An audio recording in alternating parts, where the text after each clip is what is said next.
I'm still so pissed at how they ended Game of Thrones. But yeah, well, that was. I can't make myself watch the more stuff because it's not that bad. It's no, I'm sure better. I'm sure it's better than I thought it would be. What do you guys think? House of Dragons, yay or nay? That's what we're here to discuss. In addition, we'll also probably talk some PGA, considering it's the PGA DFS strategy show presented by Prize Picks here at Stokastic. I'm Ben Rasa. That is Geoff Ulrich. Asked him if he watched Silverado. He said no. Asked him if he's watched House of Dragons. He said no. Asked him if he knew who Wilson Furr is. He said yes. And that is why we've got the man that we need for this show, because we got some newcomers in the Sanderson Farms field. How do you feel during swing season? I mean, yeah, the swing season it's kind of a little bit, it's hit or miss. I mean, you love it and you hate it. You love it because we get, sometimes some good odds on players that, that hasn't quite hit the heat yet and gotten into the mainstream. But you also, it's just, you get fields like this week where it's like Trevor Werbelow and Wilson Furr rounding out the bottom. And it's like, what are we doing here? What are we actually betting on? But we're going to deal with it. And, we got Sam Burns here doing the victory lap tour for the USA. And I think that there is some value down the board for betting. And I think for DFS, there's some interesting lines you can take. So look, every week is opportunity. That's all that matters, right? I mean, I'm never going to pass up a chance to bet on the PGA. Love golf betting too much and golf DFS. So somebody's going to win. Somebody will win this tournament. You, before Hopefully. the show, told me that at one point in your life, you wagered actual dollars on the Gribbler, Cody Gribble. Yes. Yes. If you can do that, anyone is in play. Exactly. If I can hit Cody Gribble, guys, you guys can hit, Trevor Werbelow or whoever's going to win this week. So yeah, we can all do this together.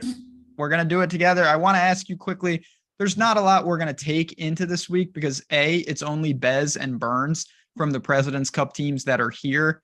I thought everything kind of in some ways went according to plan. The US was in front, it tightened up, but did they at any point, did it really feel like they were going to lose? I would say no. No, not really. I mean, it was, you hope against hope that like maybe the internationals could have, I thought there was a small chance that like the Americans were they had just taken their foot off the gas after getting up 8-2. And then the internationals made that comeback. But it's just, when the talent gap is that wide, I mean, yeah. Like, unfortunately, guys like Xander and Scheffler, well, Scheffler kind of sucked last week, but Burns even, like, these guys can just do it in their sleep. They're just so good, and it's just such a deep team. So, I don't know. Internationals, credit to them. They made it a little exciting. That's pretty much all we really hoped for at this event. They did cover. They covered the spread. The spread was 6. I wrote that up in the best bets on the odds shopper. The one interesting fact, and maybe take this into the next President's Cup, and we'll probably get a similar spread. The only time there's only been one time in the President's Cup that a team's won by more than 6. So, even when the talent gap is that wide, it's still a big spread to cover for the favorite. Yeah, I was a little frustrated. I had a JT top scorer ticket, and obviously, I was able to hedge out a little because I knew him and Spieth controlled their own destiny. So I did get to see Wu in that matchup, but I was disappointed there. And I think you kind of summed it up. Like Scheffler, it kind of sucked. You don't even pay attention because they have so many guys. They could afford that. On the other side, Corey Connors and your boys, the Canadians. Not great. Not great. That was pretty bad.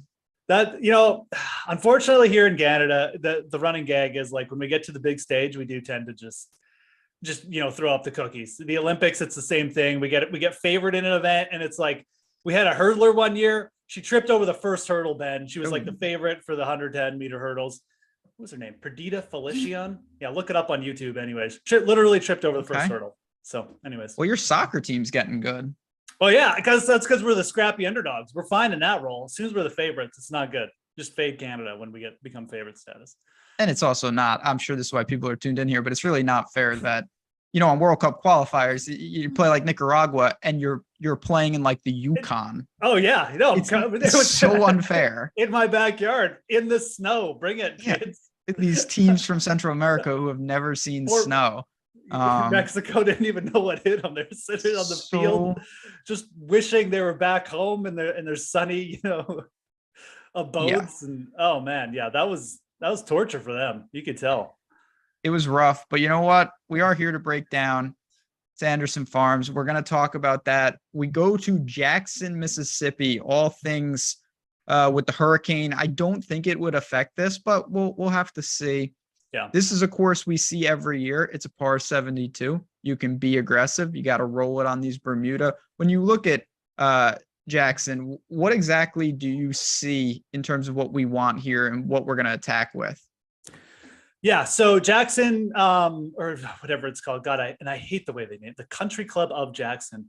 Just call it Jackson Country Club or something. But again, we've seen this course before. Like it's been a main part of the fall swing for 7 years. When it first started out, like we had winners like Malnati and Ryan Armour here, shorter hitters, guys who just lit it up on these greens. So the greens are kind of one part of it. I mean, they're from what players talk about and just what people talk about. They're some of the purest on tour.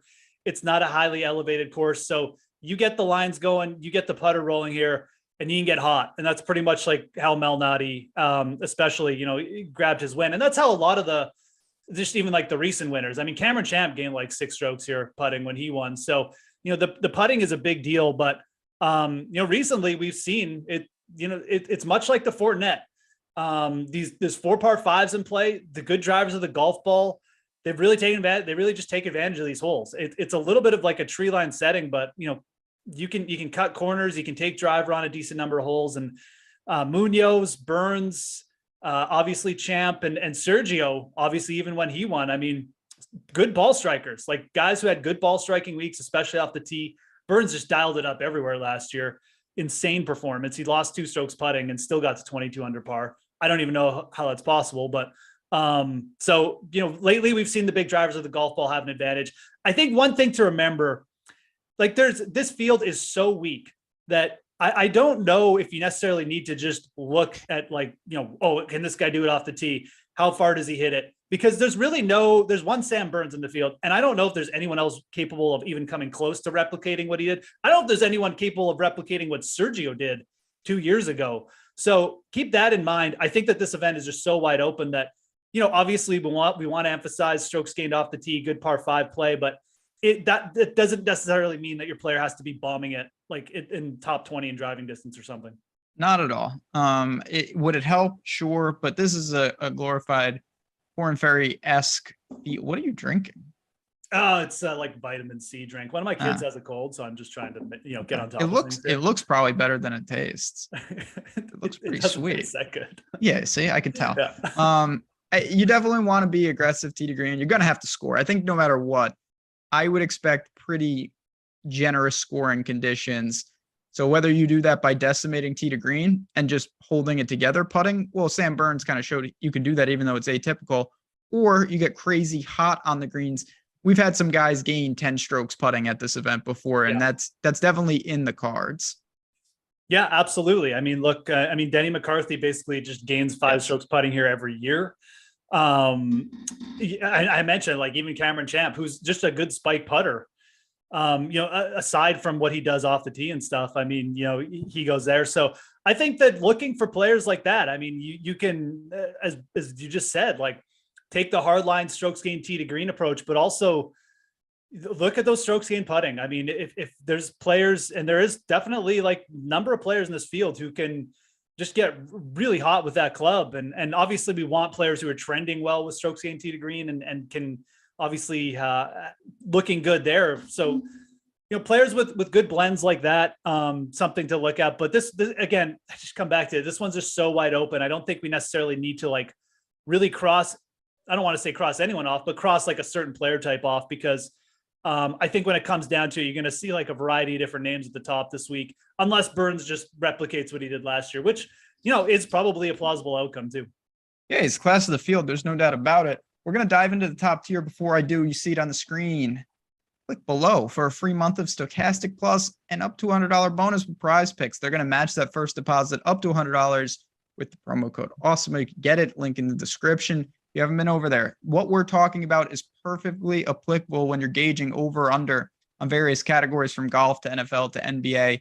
5-player lineups, up to 10 extra entry fee. And you can group. Okay, I think there's going to be a ton of birdies, and you go over on these birdie or better props. okay, I think it's going to be really easy with the fairways gain type props. It's just a totally different environment over there. You can attack different golfers. You got head to heads, a lot of great opportunities. Check out prizepicks.com. And again, when you get over there, why not take the free $100 match as well as getting inside the ropes here at Stokastic? So just a great opportunity there. But I want to ask you both on betting and DFS. So Sam Burns is the overwhelming favorite in this event. I assume you're not betting him. No, but it's funny. Like, I'm not betting him because I think the number is bad. Like, it is, but I mean, I mean, I never bet guys at this number. So, I mean, I'm kind of with you there, but I also think that there's a pretty solid argument that Sam Burns could be plus 800 or plus 900 in this field, right? Like he's the 12th ranked player in the world. The next guy is Harris English at 45th. So there's a pretty big gap. And I mean, oftentimes we'll see JT go off at 800 in a field like this, but Burns at plus 1100 last time I looked on DraftKings anyways, it's really, it's not bad, but at the same time, this is a fall series event. And I mean, we just come back to the President's Cup. I mean, I'm not trusting Sam Burns, who actually played 5 matches last week, by the way. A lot of them went the distance and then, staying up all night with Kevin Kisner or whatever. So I'm not going there. I mean, I'm just not, it's not, we feel like we are in this rut of where the favorites are definitely triumphing, but we only have to look back to the last event where Danny Willett makes a putt and a 3-footer, and all of a sudden Max Homa didn't win.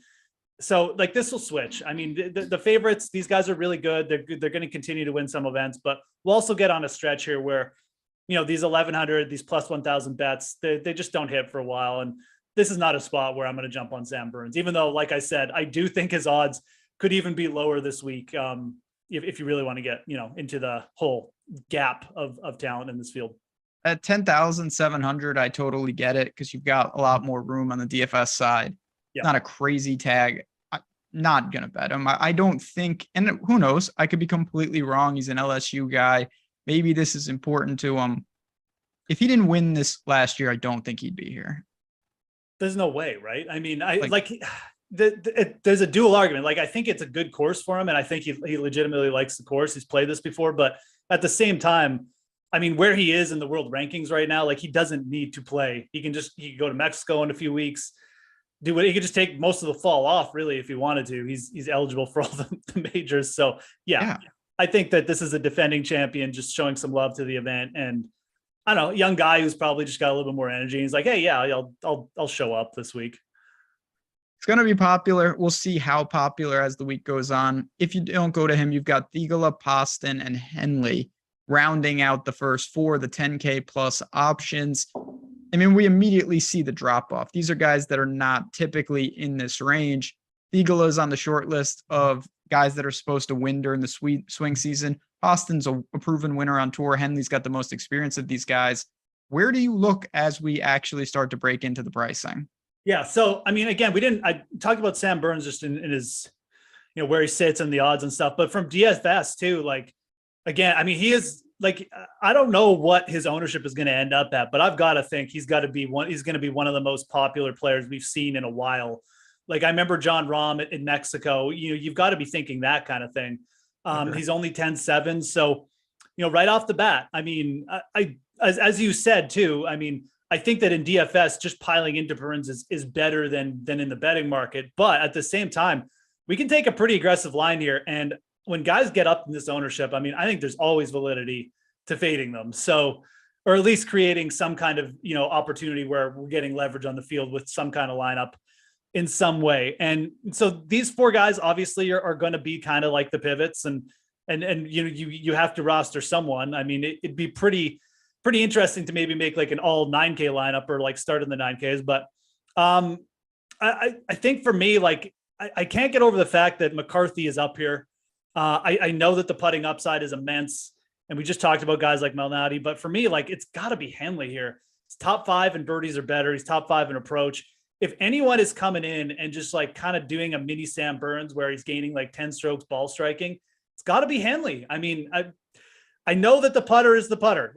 We know this, and but Sergio gained like 3 strokes putting here. Burns obviously won with losing strokes putting. I think Henley has a pretty good shot this week to kind of pop up. He's rested. He's coming in. He likes this part of the country. He's from Georgia himself. So give me Henley here as like the pivot for DFS too. I think that just in terms of pure upside with this venue, that is the guy who could, like I said, replicate a little bit of what Sam Burns did last year. And the interesting thing about a guy like Russell Henley, so first of all, he's played here twice, gained strokes putting both times. Long term, Russell Henley is not a bad putter. In fact, I would kind of view him as a pretty good putter. It's just lately. It's so strange, his career, man. Like he started off as just a absolute like smooth stroke. Everyone used to talk about how good his stroke was on the greens. And then his ball striking picked up, and it's like every ounce that his ball striking picked up, his putter just got worse and worse.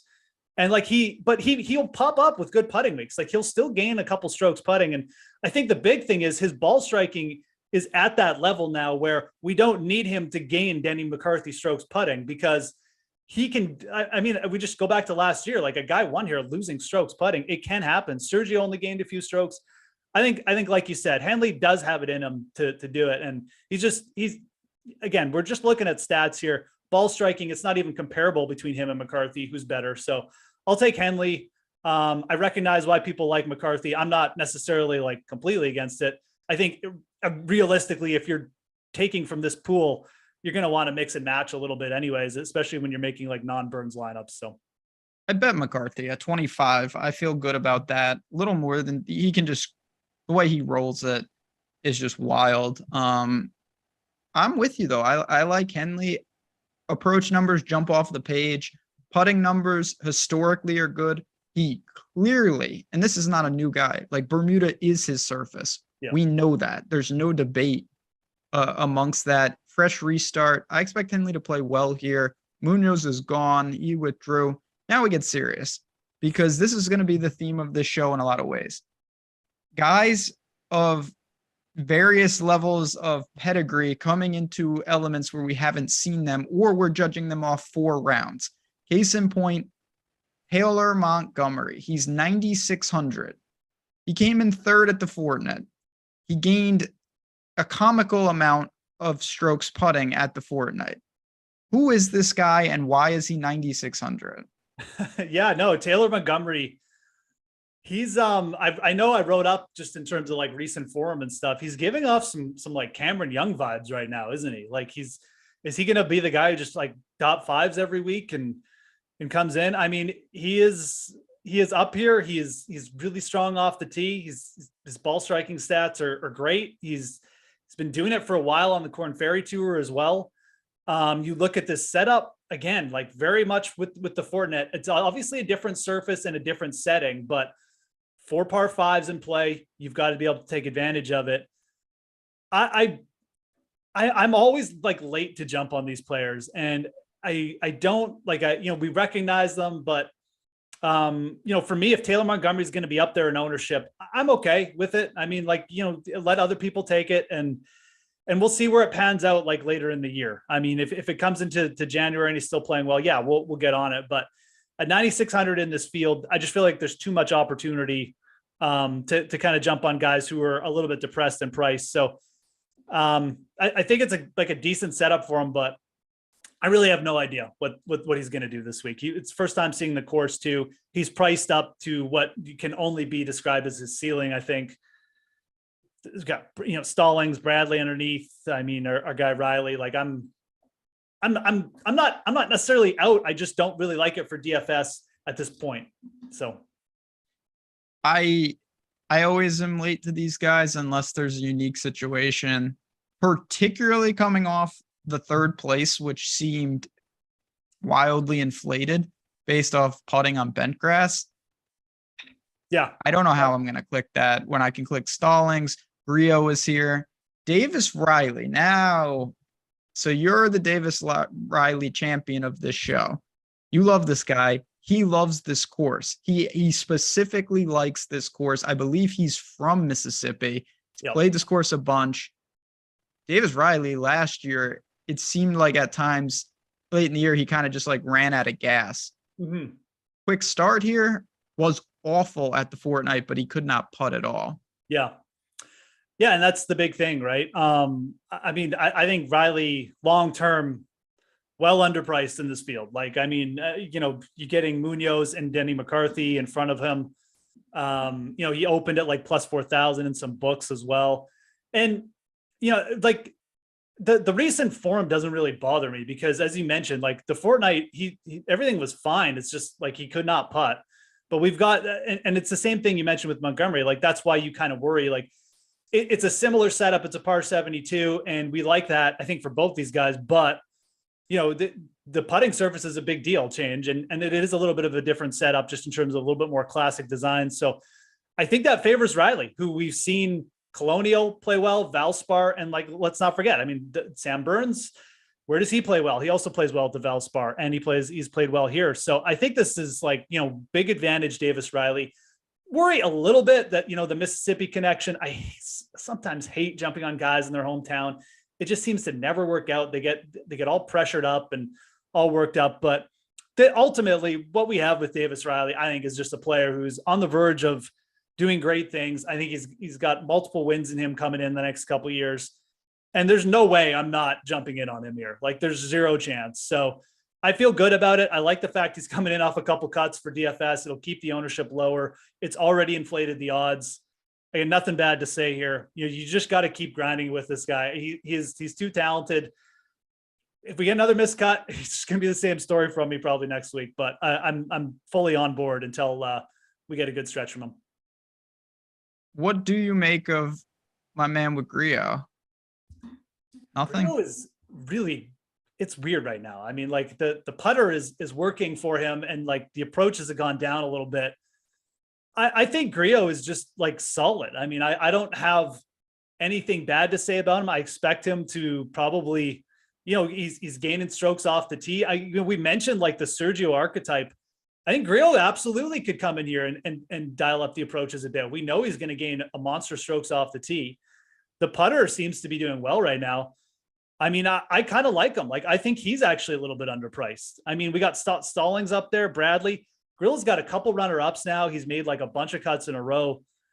I like a Grillo-Riley combo, to be honest. And if I'm looking at this range, we just talked about Montgomery. I'm not a Scott Stallings guy. I don't know who is a Scott Stallings guy. That's a guy. It's just a guy out there. It's like just one guy is a Scott Stallings guy, but I can't even say his fucking name. But Keegan Bradley, and then Bezaid Hood, who's coming off the President's Cup, and just I actually think Bez is overpriced here too. He's just not in the same realm to me, ball striking. So I really like Grillo and Riley there. Like, those are the two guys I'm looking dead at in the 9K range.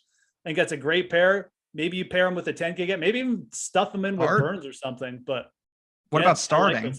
Love those two guys right there. Do you have any interest in starting like that though?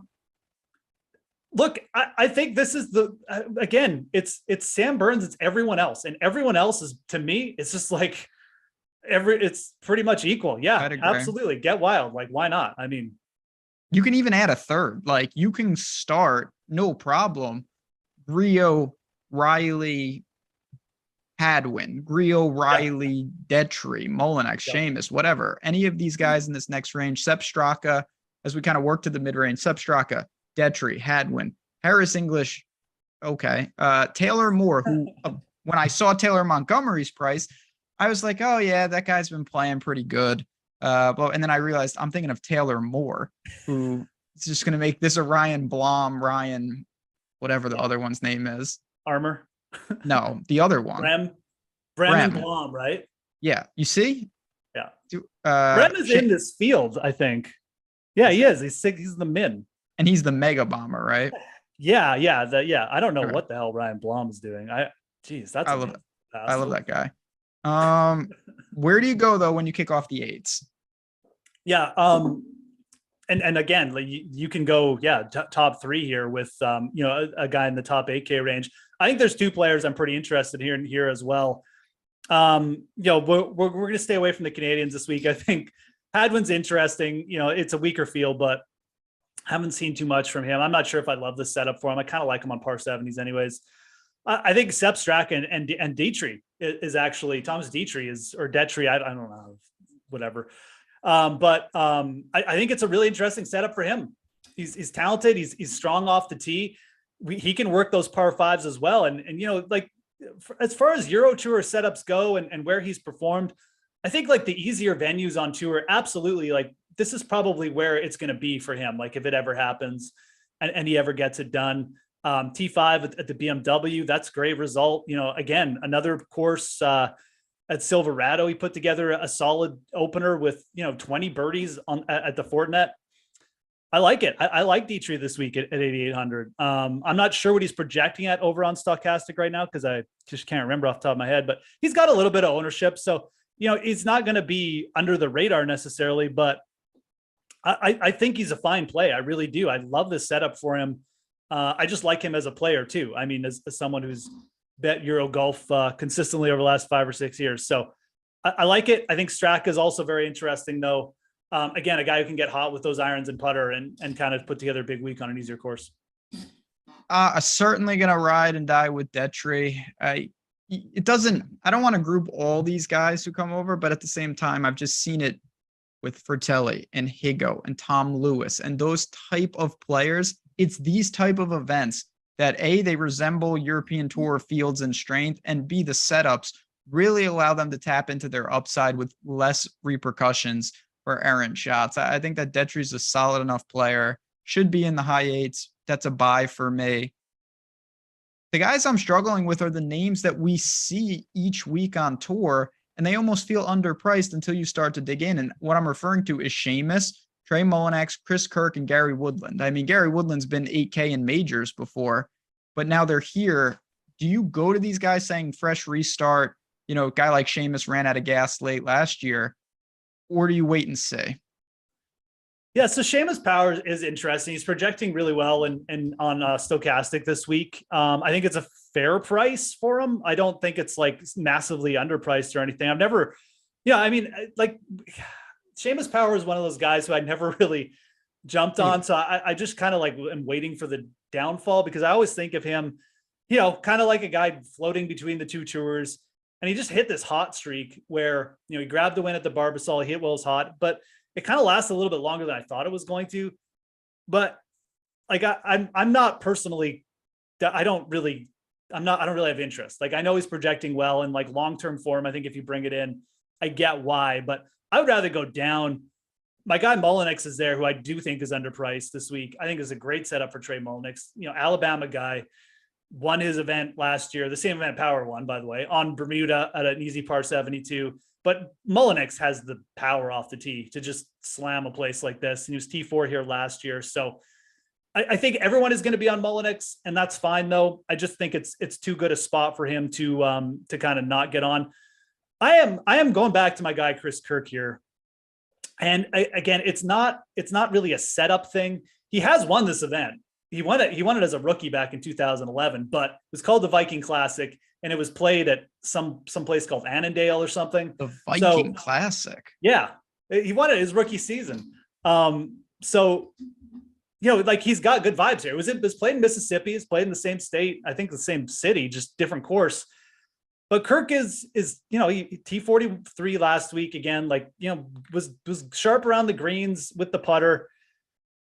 He's played well at this event. Like he comes here every year, and I don't really mind this setup for a guy like him who is kind of just good at everything. And if his putter gets rolling, like I think he can do some damage. I think for DFS and like a top 10 play, anyways, Chris Kirk, I kind of just feel more comfortable with him than Power because I just think he's better than Power. And I'm just everyone probably going to pile into Clark because he hits it big in the par fives, and then Gary Woodland is just like a no-go for me at this point. So I kind of like Chris Kirk in this range. I think you could use him and Mullinax together, much like you're kind of pairing like the Grillo Davis Riley combo up top. So I'll ride for my guy Seamus for life. I think he's a better player than you think. I don't love this course for him though.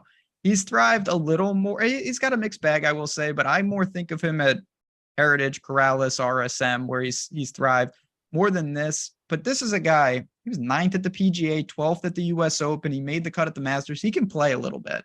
I am a fan of Seamus in life. Yeah, no, for sure. And like, I fully admit, I probably underrated him. You It's got him just, off the tour. You got him down there with the yeah, cronies. no, I mean, I do. I definitely underrated him for a bit, and it bit me a bit, but I don't know. Yeah, I feel like he's normalizing a bit. So this will be interesting to see what he does. I think this whole season for him will be interesting to see if he goes back to like that 125 kind of like scraping by, or if he pops up. And look, if he stays in like the top 50, whatever this year, I'll definitely, re-rate him in my, Yeah. my fantasy grind model that I have. He's on the Yeah. Ryder Cup team. Hot take. Seamus Ryder Cup. You heard it Okay. here first. Wyndham Clark, you've talked about. Now we start to, again, this is where you're going to get a mixed bag of the Brendan Steeles of the world, as I kind of talk about the upper sevens. Andrew Putnam, Brendan Todd. We've seen these guys a million times. Versus Aaron Rye. Justin Sue is back. Certainly Justin Lower lately has been a very relevant name, and it seems like he's got opportunities. He's a putting machine last year late. How do you look at this? Is it one or the other, or do you kind of just break it down player by player? Yeah, no, I mean, to me, it's kind of just like a player by player thing. I mean, and what I think you can do here too is, you start to take like player types. I mean, you mentioned Lower with his, his putting, and quite frankly, like he's just been good. Yeah. In a couple different areas, like off the tee as well. Really strong. So I think you can break it down to archetypes. Like Benny An has been really good off the tee, not just last week, but like just lately. So, maybe you pair like Lauer and Benny An together and go for that off the tee, goodness, or maybe you take like a Todd combo with like Justin Sue and go for like the high end putters. But to me, it would be just a player by player thing here, how you want to rate it and how you want to rate these dudes. I don't have like a strong take here. I mean, I think Justin Sue, if we're just going by pure talent, and you said to me, I'm going to jump on Justin Sue while nobody else is on him, I'd be absolutely fine with that, because I look at this and I think long-term, that's probably true. I do see that people are, and again, stokastic.com guys got the ownership projections up, and I got them in front of me now. Dean Burmeister was a player at the start of the week. I was like, oh, I was playing Dean Burmeister. Hits it a mile. This is going to be great. He's projecting for like almost 15% ownership. So for me, it's like I'm kind of out. Like I don't necessarily need to go there with him. I do think it's a good setup. The par five, the birdie or better percentage is there, but I think when I get to this range, this is really where I don't necessarily want to be landing on heavy chalk. Justin Sue is projecting with some ownership, but that makes guys like Lower a little bit more interesting. Like, I just don't think that people know that name and aren't necessarily going to go there. So he's interesting. I don't think people jump on Benny Ann at all. Kevin Streelman is also a player who's had a lot of success at this event. Pretty solid off the tee for like a shorter hitter. I don't mind going there either. I want to just pass it right back to you real quick, because you mentioned some of these, really good off the tee players and maybe going to that. Is there something about Brendan Steele that has you hesitating possibly? Because off the tee numbers for him, I mean, they jump off the page. Yeah, and I think that's another player like in this range who seems to be just not having the highest sentiment. So I'd be fine with Brendan Steele this week. I actually kind of like him. And I mean, Brendan Steele is, I think he got a lot of love at the Fordnet, and, we see him sometimes pop up when he gets in grooves where, people jump on him, but coming off a missed cut, he's still hitting it well. I mean, solid off the tee. I don't mind taking a shot with him at all this week. I don't really have any reason to like hate him other than the fact like his putter can blow up, but we're in a range where, most of these guys have some kind of flaw, whether it's inexperience, with Todd being bad off the tee, Benny An just being Benny An. I mean, so yeah, I mean, Brendan Steele, I think is fine, quite frankly. And like I said, you use the Stokastic projections, use him versus Burmeister. You're getting almost half the ownership on Steele right now, which I think is really interesting, because as much as I respect Burmeister and he had a really good season last year, it's still a little bit of a stretch, I think, to say that he's kind of at Brendan Steele's level in terms of consistency and just career. So yeah. No doubt about it. So I do think, again, when you talk about these type of tournaments, I think skill sets are so important because you don't have well-rounded players. Like most of these guys have one or two areas that they are just below an average PGA Tour player. And that's just the reality of it. And as we work down, got a guy like Mark Hubbard, pretty well-rounded, doesn't do anything immaculate, maybe the irons, I guess. You've got Nick Hardy, who I think is pretty interesting, gaining off the tee without being crazy long. You mentioned Streelman. I certainly like Benny On. I see the drop-off. I say it every show. There's one price range where it starts to get bad fast. After you get to Benny On, I mean, maybe it's because Zach Blair is next on the list, and I'm not the biggest Zach Blair guy. Ooh, Robbie Shelton, Will Gordon, Zhang Cheng Du. I believe that's Marty Du. What low sevens are getting wild. The low sevens are there. It is wild, but like some of these guys are also playing well, right? And it's kind of like begging us. I mean, a lot of these players are untrustworthy, I think is the problem, because they do tend to yo-yo up and down. Like Will Gordon, I think actually sets up nicely for this course too, but you know, it feels like the rug is going to get pulled pretty quick, or it definitely could, but he's strong off the tee. He's been consistent of late. He had grabbed a win like 2 months ago. I think Will Gordon could definitely pop up here with like 4 gettable par 5s. So at 7,300, like I'm interested. I mean, you're right. Like he's not probably as strong a play as the guys in the upper 7K range, but I think his upside is very similar. And then, my guy Jaeger is there. Oh my God. Just gaining solid approaches. I'm not really advocating for him this week. I think, again, of course, maybe just a little bit too long. We want players who are at least like decent off the tee.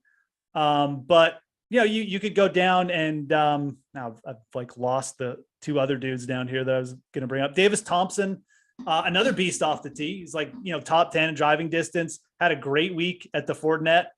I think he could dial it up with another. He's from this part of the country as well. So another Davis you can play the Davis combo and win all the money. But there are playable players down here. And I will say this, I'm playing Patrick Rogers for the simple fact that he busted for everyone at the Fortinet when they were all on him. And no one's going to play him here. There's still 4 par 5s in plays, really good par 5 players, good off the tee. Yeah, I'll just go back to Patrick Rogers in this range and play like 5% owned instead of 15% owned. I get Patrick Rogers plus 140 for a top 40. I don't really get that. I'll be honest. What about Luke List though? Because again, Luke List, if you look at the off the tee metrics, he's better than all these guys, but he's Luke List and his putting is broken. He did not look good.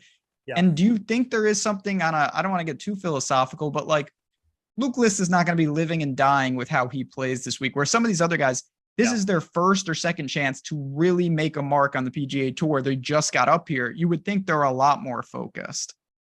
Absolutely. I think that's the problem with List right now. I mean, like, and I'm fine. I mean, if you say you want to take a shot with him, absolutely, just realize what you're getting into, because this could take all fall for List to show up. And maybe he shows up at like the RSM in the last event, puts up like a T10. He'll probably pop at some of these events, but like, is it going to be this week? I have no idea. It could be Mexico.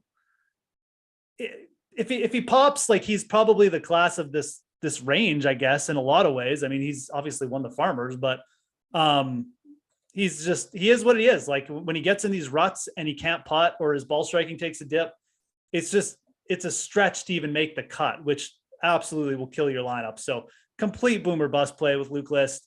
I get taking a shot, but I'm just of the opinion, like with him, List is pretty easy to measure. Yes. He puts in like a T12 or a T10 when no one notices, and then he'll just ride it for the next couple months, and he'll probably hit a couple other times.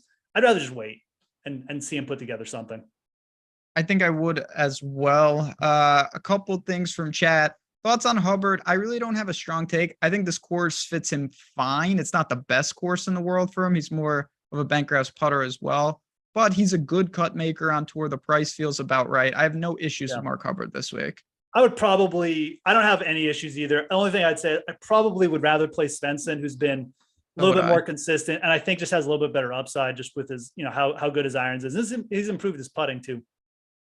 Tokyo Swan, friend of the show, the man who gave us Tom Kim before anyone even knew who Tom Kim was. He is very high on Marty Du. peaking at the right time. Play him if you like off the tee guys. I will put him in my bomber stacks then, or guys that are going to gain off the tee. I don't know if this is your burner. Bew Hill. You always have to have at least one Jaeger lineup for when that day comes, and it's coming. I believe that at one point. I'm not sure I believe that day is coming anymore. I hope. You believe that guy's going to win on tour? Who, Jaeger? Yeah. Yeah, absolutely. Said it like Okay, 5 fine. times. He's definitely winning. Here, definitely winning. That's good. Patrick Rogers, I'm in on. Last couple guys, and then we'll get egregious. We still have plenty of time here. I like that. By the way, I do like that Marty Doe call. I think that's he's been around for a bit, and when he gets hot, he's talented. Who is Paul Haley? Yes. Yes. I want to say, oh no, okay, it wasn't who I was thinking of. I got nothing here. Okay, great. Paul Haley, 7,100. Gained 6.5 strokes at the Fortinet. Another one of these guys. We saw him 10 years ago on the tour. And yeah, then he's we like have 34. It's actually kind of an interesting story. Interesting story, but I would rather go to CT Pan, to Brandon Wu, to Lee Hodges, to Hayden Buckley. Before I go there, Eckroat, another name we've seen pop up here and there. Any of these guys standing out amongst the others? Obviously, the tools at Stokastic will do a lot of the legwork for us as we get closer to Thursday. For me, Brandon Wu and CT Pan are probably where I'm looking, even though I don't think it's the best course for them. Where are you looking in the flat to lower sevens? Yeah, so I already mentioned Patrick Rogers. I definitely don't mind that. I think that Matthew Neesmith is interesting here too. I'll probably take a look at him again. This is a player who we've seen pop for and get up there in price in like stronger fields. So now he's depressed down at 7,100. The recent form doesn't look good, but this is a different part of the country. This is typically, this is where he's from. Not specifically a state, but close by. And, Bermuda greens, can get really hot on the approaches. I think Neesmith is interesting. Don't have Eckroat is probably the player I would go to that will probably garner lower ownership here. He's been consistent. I like what he does just in terms of consistency with the ball striking as well. So that is probably who I'd be looking to. I'm going to have to look into Paul Haley a little bit after this now, but I don't have like a hot take about him or anyone else in this range. Lipsky is a guy I'll sometimes play. He's up there at 7,200. He's just a consistent, good all-around player. But again, it's a little bit longer course. The easier scoring is probably good for him. I just don't know what the upside is. I think the upside is probably better with Neesmith, even a guy like Eckroat probably. So those would be the two guys I'm definitely looking at 7,100.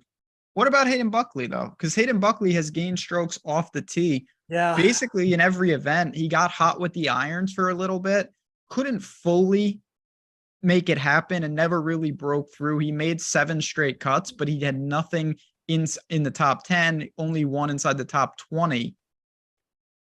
I don't think he can go low enough. That's my problem. That's why I'd almost rather because play of the putter Rogers in this range, because I know Rogers can come through with 8 strokes putting. And even Neesmith, you can get hot with the irons or the putter. I just don't know what Buckley's upside is with that club. And, again, consistency with the ball striking, I absolutely appreciate that. But I guess, it's been a year basically since his last top 10, and it was in the fall swing. So you could play for that, but I think I've seen enough where he hasn't really replicated it since then. I'd probably rather play the more proven players.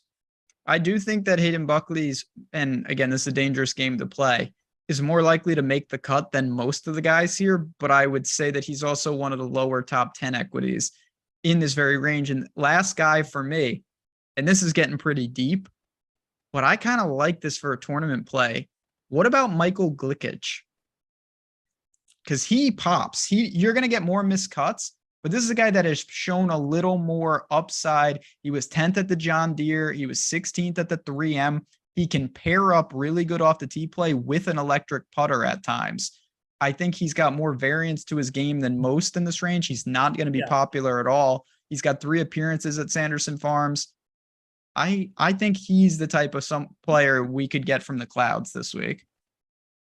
I mean, I liked him at the Fortinet for all the reasons you just mentioned. Well, And, he obviously let me down there, but I mean, that's what you're going to get from this range, right? Like you're going to get random results where they're just, like you mentioned, all these guys have flaws. Glick's just great off the tee. He can get hot with the putter, and it would not shock me in the least if he turned it around. So yeah, that was atypical putting from him there. Like he lost 3.5 strokes putting at the Fortinet. He wasn't good overall, but that certainly didn't help. Yeah, I mean, like again, it's same type of player. Have we seen the best from him, like, over the last couple months? And are we now going to see like, 5 missed cuts out of 6? That's definitely a scenario. But, what we saw from him in the summer was pretty good stuff for a guy who's 7,100 right now. And I do like this course, a little bit easier setup. The move after what he did at the Fortinet has to be good over to the Bermuda grass. I mean, he was so bad there. So yeah, I'd certainly rather play him than like Party Marty.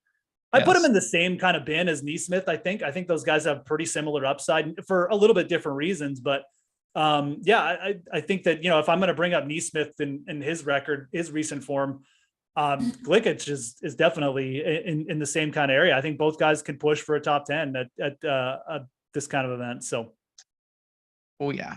All right, 6K range. Before I do that, I do want to say quickly again, the true ride or dies are with us for Sanderson Farms on a Tuesday at the end of September. We appreciate each and every one of you guys. Obviously, you know what we got going on at this channel. I do want to give a quick shout out. If you like betting, if you bet golf, you bet other sports, Odd Shopper YouTube, go check out what we've got going on over there. A really, really good community. We're building it up. It's all the same faces that you see here, just talking more betting centric. So I just want to give a shout out to Odd Shopper YouTube and everything we've got going on over there. Go over there, subscribe, check out the Sanderson Farms video. Did a show yesterday on it. Maybe I did talk about Patrick Rodgers in that. I'm not sure I talked about any of these guys, though. T-Dunks leads us off. You've got Malnati, who tears this course apart. You've got someone named Matthias, not Schwab, Matthias Schmid. Matty Schmidt. That's Matty Schmidt, right? No, is that Matty? No. Oh my Matthias Schmid. He's from Germany.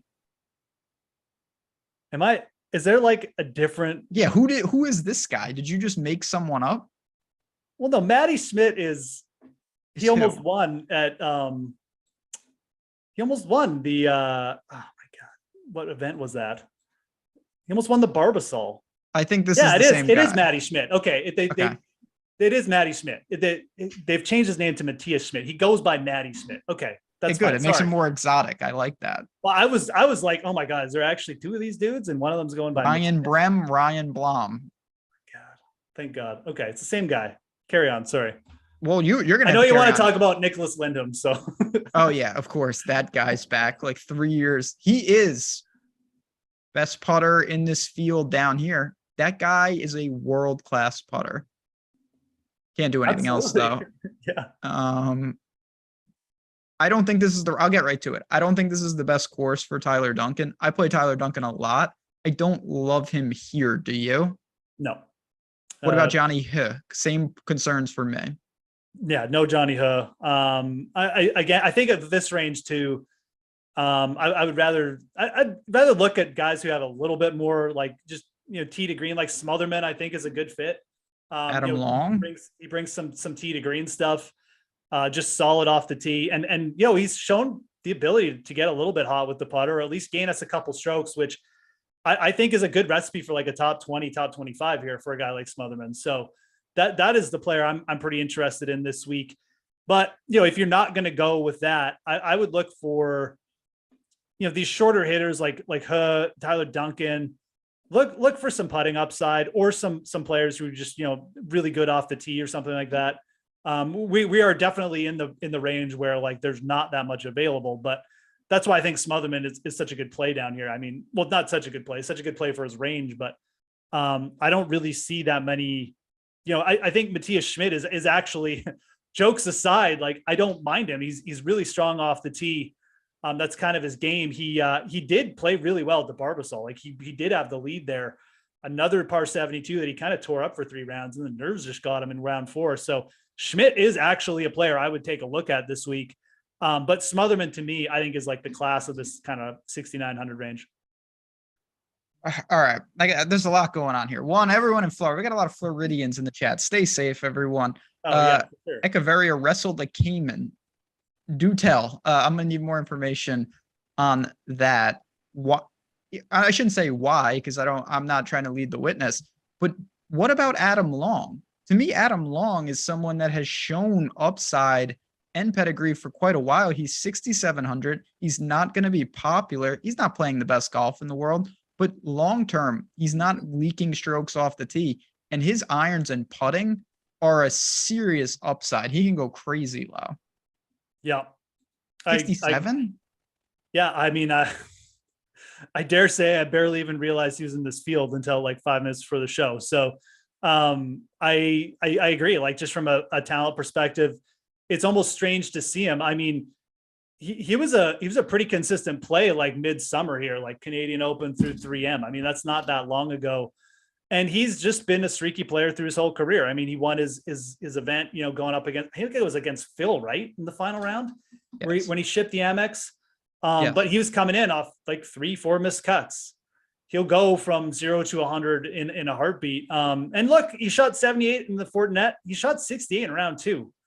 I mean, it's all he's got to do is just like not be awful in round 1. He's definitely going to have at least a shot at making you a cut.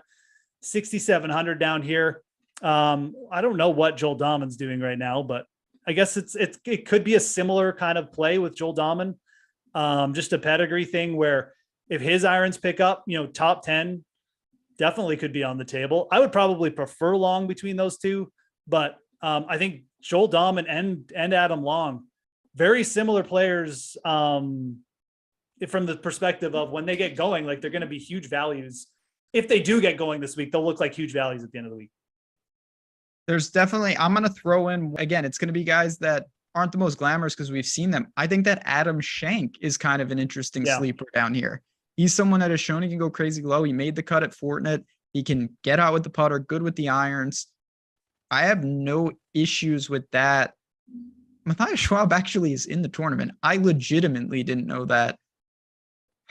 Yeah, no. How low are we going? How low are we going here? Are we getting to, the hell is Brent Grant? Like, this is where it gets dangerous. You can't just be playing people to play them, but who do you see in the low to mid sixes? Yeah, so low to mid sixes. I mean, yeah, I think that 6,500 is probably, maybe 6,400 we'll call it, because we've got like Streb and Piercy there. You could kind of think about, I would probably lean Scott Piercy between those two veterans, but it's with like a fairly heavy heart that I say that. Just from again, like this is a bit of a veterans course, been around for a while. It's not overly difficult. Scott Piercy is a player we saw show up at the 3M Open and like just about win that event. I was just talking about Matty Schmidt getting, final round jitters. I mean, Piercy really blew that one. Gave it to Finau on a platter. So, but I think that like a Piercy play down here, if you're looking at the 6-4, that's fine. It's very similar in style to our kind of Adam Long play where, these are veterans in a weaker field. I think you could think about them. Oh, I completely forgot about this guy. Jimmy Walker's in the field again. Did you hear about Jimmy Walker and how he's going to retire? What? No. He was going to retire, but because the live guys went, he got some kind of exemption or he got some kind of status, and now he's decided not to retire. Jimmy Walker, he scorched it at the Fort. I think he was like first in strokes gained approach or something like that. So I actually think Jimmy Walker is very playable down here. It's taking your life in your own hands. But if I'm going to bring up Scott Piercy, and at least we have some pedigree here with Jimmy Walker and some recent form to go off of. So yeah, I think he's actually playable down there. He's so under, like just low that I almost forgot about him. But yeah, I mean, if I'm dipping into the 6,300 range, it's actually funny because you see Nick Watney down there at 6,200, and Nick Watney finished runner-up at this event last year. So if Nick Watney can come in and put in like a hero, runner-up finish, then maybe we'll get something special from Jimmy Walker. But I think he's worth a shot at 6,300. That's pretty much as far as I would go. There's no one else down here that I feel super strongly about. Maybe you're going to bring someone up that I'll Probably not. Jimmy Walker. Yeah, Lyme's disease ruined Jimmy Walker. That could be true. Lyme disease also ruined me. I had Lyme disease. It's terrible. Really can screw you up. Yeah, Lyme disease messes people up. I know. I didn't. I was picking winners at a ridiculous clip. Got Lyme disease. I haven't hit it outright in months. Yeah, and I didn't even know I had it. They couldn't figure it out. It was actually terrible. I don't think I'm gonna go super. First of all, we've talked about this a lot. When you're paying up and you can double up with Rory and Rahm, it's like, okay, I'm going to jam this guy at 6,300 to do that. You're going to do that so you can get Thigala and Burns. I mean, I'm not going to really give up much by just going very balanced. So if there were guys down here, I would have to actually like the play rather than going to them to unlock something up top. Yeah. And I'll say this. I think that Long, even my Walker play, Dom, and I think those guys are, like you said, they're probably too variable to consider just going like superstars and scrubs. I do like the Shank call. That is the one player I like these setups for Shank, where there's par fives, it's very scoreable. He can just get it going, and he's made a couple cuts in a row. And I know I was looking at him early in the week. That's a player where if you're looking for like maybe a top 40 bet or something too, or top 20 odds, I would really take a hard look at Shank. And I like him for DFS. I really like that play because if he goes, the birdies will be like, he'll be in like a winning lineup. So again, like Ben said, you don't have to necessarily go that crazy at the top, but if you're going to make those lineups, I would definitely look to Adam Shank. I really like that call. Long and Walker. Well, I mean, I'll stand beside my Walker call, but Long and Damon, but we're just kind of trying to pick like when they're going to go off. They're fine, but I think Shank is like legitimately, this is a good setup for him. I'm not, with swing season golf, I don't play the same type of volume. Even if I make only like one, Shank is going to be on that team. He is one of my favorite plays. He's definitely my favorite cheapie. Don't think he's getting the love that he deserves. He's that type of guy that pops up. So I am there with that. One last thing. We got so many deals going on. Prime time. Use that promo code. What does it do? Nobody knows. Actually, that's a lie. I know exactly what it does. It gives you weekly access to NFL primetime package for $1. All those showdown and single game slates, you get to see those tools that everyone talks about on these shows for $1. So when you go to checkout, the link is in the description already, and it's in chat. Sign up and use that promo code primetime. Showdown lineup generator, player and ownership projections, expert Discord chat, lineup builder. It expires at the end of this month. It's a great time to take advantage. 7 days for $1. I didn't know if we were going to make it an hour, but we did. We did it. We did it. I am tired. Me and Tyler, man behind the glass, have been going with shows all morning. So you have so much content available at the Stokastic network and over on Odd Chopper Friends. It's going to be a fun tournament at Sanderson Farms. Everybody stay safe with the hurricane, and let's try to enjoy some golf. If you have any questions that we didn't get to, at the Fantasy Grind, at JazzRaz DFS, Twitter handles are there. Until next week, until next time, good luck, enjoy the tournament, and we will talk to you guys soon.